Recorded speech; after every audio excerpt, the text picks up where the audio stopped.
अगर इनकी सत्ता 8 साल से है, ये 8 साल में मनुवादी विचारधारा की यूनिफॉर्म सिविल कोड लाना चाहते हैं। यूनिफॉर्म सिविल कोड अंदर क्या क्या है, मैरिज एक्ट है, अडॉप्शन एक्ट है, संपत्ति कायदा है, इनहेरिटेंस लॉ है, ये सब लॉ को बदलना चाहते हैं। मैं चाहता हूँ कि पहले देश के अंदर जो नेशनलाइजेशन करो, पहले देश की संपत्ति का नेशनलाइजेशन करो, जैसा कि जमीन जल जो प्रॉपर्टी इसके नेशनलाइज करो, सबको अपना डिवाइडेशन करो। यूनिफॉर्म सिविल कोड वो भी तो आता है ना।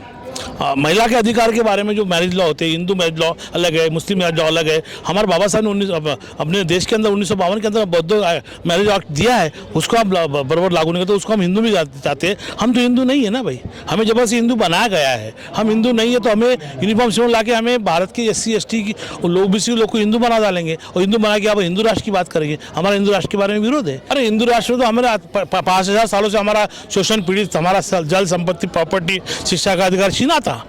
जब भी तो मनु का कायदा हमें नहीं चाहिए था, जब तो बाबा साहब ने 25 दिसंबर को मनु का कायदा जला दिया था, तो बाबा साहब ने जो हमें इसका विरोध किया, तो हम भी तो पूरे बहुजन समाज के लिए उसका विरोध करेंगे। लेकिन जो फ्रॉड ने जब 5 से 6 के दरमियान 16 लाख वोट ऐसे डाले जाते हैं, कोई वहाँ पर आदमी नहीं होता है, दबाया जाता है, मशीनें बदली जाती है। आप पूरे गुजरात की जब न्यूज़ पेपर उठा के देखो रिजल्ट के, तो आपको मेरे पास रिजल्ट के दिखा था मैं कितने आपके पास आए हैं। लेकिन ये सब उनकी जो दादागिरी थी, श्यामधन ने भेदभाव से जीत के आए और वो कहीं ना कहीं EVM मशीन से गफलत करके या ये करके रिफॉर्म करके वो उसके अंदर चुन के।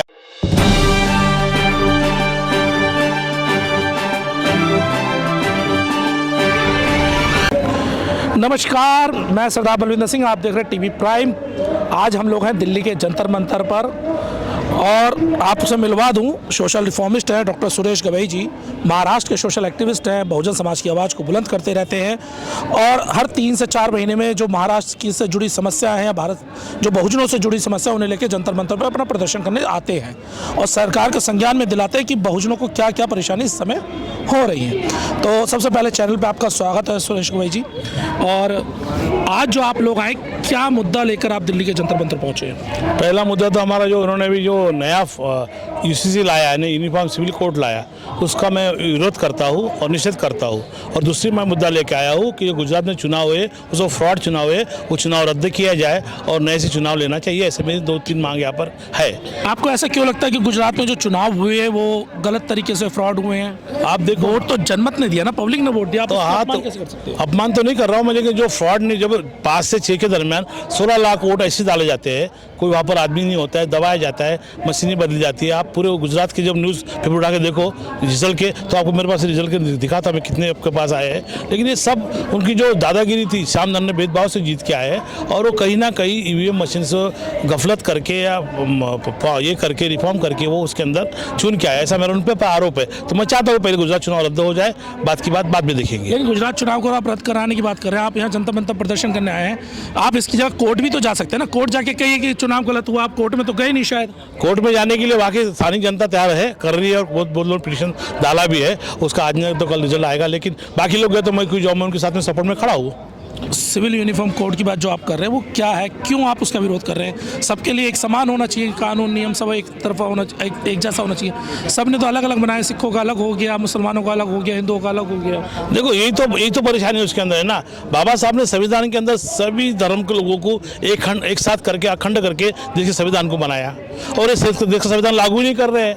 और अगर लागू करेंगे तो सबको शिक्षा, स्वास्थ्य, उसके अधिकार महिलाओं को मिलेंगे। लेकिन ये यूनिफॉर्म सिविल कोड लाके क्या करना चाहते हैं कि जो हमारे 60% महिला घर में बैठी है, उनको जो हक अधिकार था प्रॉपर्टी का, वो तो बाबा साहब ने पहले ही मांगा था। उस टाइम तो उन्होंने विरोध किया था। 1952 में जो बाबा साहब ने हिंदू कोड के लिए बिल लाया था, उस समय उन्होंने विरोध किया था। लेकिन बाबा साहब बोले जब देश की परिस्थिति बदल जाएंगी, जब देश के अंदर हिंदू, मुस्लिम, सिख, ईसाई इनको समझ में आएगा कि सिविल यूनिफॉर्म कोड क्या है, जब आप इसकी कार्रवाई करो, कॉन्क्रीट करो, उसके बाद में स्टेट लेवल लागू करो, बाद में इसका एप्लीकेशन करो। लेकिन अभी ये क्या करें, इनकी सत्ता 8 साल से है, ये 8 साल में मनुवादी विचारधारा की यूनिफॉर्म सिविल कोड लाना चाहते हैं। यूनिफॉर्म सिविल कोड अंदर क्या क्या है, मैरिज एक्ट है, अडॉप्शन एक्ट है, संपत्ति कायदा है, इनहेरिटेंस लॉ है, ये सब लॉ को बदलना चाहते हैं। मैं चाहता हूँ कि पहले देश के अंदर जो नेशनलाइजेशन करो, पहले देश की संपत्ति का नेशनलाइजेशन करो, जैसा कि जमीन जल जो प्रॉपर्टी इसके नेशनलाइज करो, सबको अपना डिवाइडेशन करो। यूनिफॉर्म सिविल कोड वो भी तो आता है ना। महिला के अधिकार के बारे में जो मैरिज लॉ होते हैं, हिंदू मैरिज लॉ अलग है, मुस्लिम मैरिज लॉ अलग है। हमारे बाबा साहब ने अपने देश के अंदर 1952 के अंदर बौद्ध मैरिज एक्ट दिया है, उसको आप बराबर लागू नहीं करते, उसको हम हिंदू भी चाहते हैं। हम तो हिंदू नहीं है ना भाई, हमें जबरदस्ती हिंदू बनाया गया है। हम हिंदू नहीं है तो हमें यूनिफॉर्म सिंबल ला के हमें भारत के SC ST की लोग भी लोग को हिंदू बना डालेंगे और हिंदू बना के आप हिंदू राष्ट्र की बात करेंगे। हमारा हिंदू राष्ट्र के बारे में विरोध है। हमारा बौद्ध राष्ट्र है, बौद्ध राष्ट्र हिंदू अच्छा चल रहा है, देश के अंदर संविधान लागू है, संविधान की जितने भी धाराएं लागू करो, देश के अंदर विकास हो जाएगा। लेकिन इनके जो हमारे जो संविधान ही गलत लोगों के हाथ में गया है। बाबा साहब ने कहा था कि जब अच्छे लोग मिलेंगे संविधान चला तो अच्छा बनेगा, जो बुरा है तो बुरा बनेगा। हिंदू राष्ट्र से क्या परेशानी आप लोगों को आती है? ये कहा जाता है कि जो बहुजन मूवमेंट के जो क्रांतिकारी आंदोलनकारी जो लोग हैं उन्हें चिढ़ हो जाती है हिंदू राष्ट्र से। ऐसा क्या परेशानी हिंदू राष्ट्र से? अरे हिंदू राष्ट्र में तो हमारा 5000 सालों से हमारा शोषण पीड़ित, हमारा जल संपत्ति, प्रॉपर्टी, शिक्षा का अधिकार छीना था। जब भी तो मनु का कायदा हमें नहीं चाहिए था, जब तो बाबा साहब ने 25 दिसंबर को मनु का कायदा जला दिया था। तो बाबा साहब ने जो हमें इसका विरोध किया तो हम भी तो पूरे बहुजन समाज के लिए उसका विरोध करेंगे कि बाबा साहब सब देश की किताब बांट के पढ़ के पंडित बन के तो आए थे। जब भी तो बाबा साहब ने विचारधारा रखी थी, जब भी तो आज बाबा साहब के मानने वाले लोग बाबा साहब का फोटो लगाते हैं। अभी केजरीवाल लगाता है, मोदी लगाता है, सब लोग लगाते हैं, लेकिन बाबा साहब संविधान को बचाने का काम कोई कर ही नहीं रहा। हम मतदाता है, हम चाहते हैं कि देश का मतदाता जागरूक करे और जो संविधान बचाने वाला काम है वो हम करें। हम संविधान के रक्षक है। सरकार तो ये कह रही जनता उन्हें चुन रही है, वोट उन्हें मिल रहा है। अगर आपके साथ होती तो आपको वोट मिलता, उन्हें वोट मिल रहा है, तो लोकतंत्र से जीत के आ रहे हैं। तो सरकार ने तो यही तो किया ना, हिंदू को अलग लड़ाया, मुस्लिम को अलग लड़ाया, SC को अलग, ST को अलग, मुस्लिम को अलग। इनके अंदर 100,000, 50, 100, 200,000 पार्टियां बना दी। RSS का काम वही है, डिवाइड एंड रूल। कांग्रेस का भी कोई जमाने में ऐसे काम था, अंग्रेजों ने भी ये किया, डिवाइड एंड रूल किया था। वैसे इन लोग भी करना चाहते हैं, इसलिए हमारे लोग इकट्ठा हो जाएंगे। हम 90% देश के अंदर मुस्लिम, SC ST OBC सिख, हम सब रविदासिया है, हम कबीरदासिया है, हम बौद्ध समाज के मानने वाले लोग हैं। ये इतने लोग यहाँ होने के बाद भी हम बिरसा मुंडा के हम लोग हैं, महात्मा फुले के हम लोग हैं, हम साहू फुले महाराज के हम लोग मानने वाले लोग हैं, हम गुरु नानक को मानने वाले लोग हैं। अगर इनको बांट के रखने की वजह से इन लोग जीत जाते हैं और हमारे लोग पीछे हट जाते हैं, क्योंकि हम लोग समर्थक नहीं, हम लोग पैसे कम है, हम गरीब लोग हैं, हम चुन के आते हैं। इसलिए बाबा साहब ने पुनः करार के अंदर हमें 131 सांसद को दिया था, लेकिन वहाँ हम लोग फेल हो गए। हमारे सांसद वापस दादागिरी करके हार जाते, जीत जाते हैं और उनकी दलाली करते, तो उनका भी वापस करने। हम भी चाहते हैं कि इस देश के SC ST OBC मुस्लिम